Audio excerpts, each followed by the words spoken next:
Bryce Cole felt the desire to wear the uniform for most of his life. Probably from the time I saw my first Rambo movie, he jokes. I'd kind of always known that I wanted to join the military. And the camaraderie that you have and the type of work that you do, it's something that it doesn't exist in the civilian world. I injured my ankle several times on different missions, and then on top of that, we hit a ton of IEDs during that deployment, at least 7 IEDs in my vehicle directly. Those things really start to add up, and you think you're fine and you keep going and fighting and going back on missions, but it catches up with you. I got a traumatic brain injury. I messed up my back and my shoulder, and was pretty much done from the deployment at that point. I felt blessed in the sense that I still had all my limbs, I was alive. I basically spent a year of my life going to doctor's appointments and therapy every day.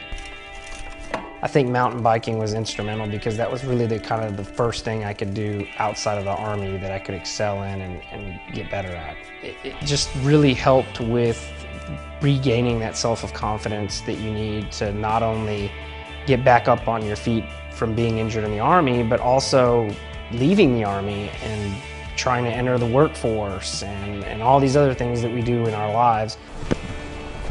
Ooh, very close, Coop. Bryce understands what the Bush Institute calls a civilian-military divide, a lack of understanding in our country between those who have served and those who haven't. Wounded warriors are people that went through some experiences that caused them to be wounded. You should definitely respect who they are, but also to understand that they're just people, you know, like anybody else. It's important to remember that.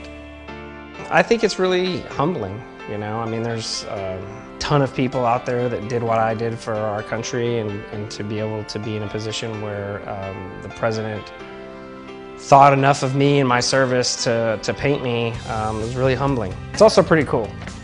He's a great guy, and I'm very proud to have called him my Commander-in-Chief. Hello Today fans, thanks for checking out our YouTube channel. Subscribe by clicking that button down there and click on any of the videos over here to watch the latest interviews, show highlights, and digital exclusives.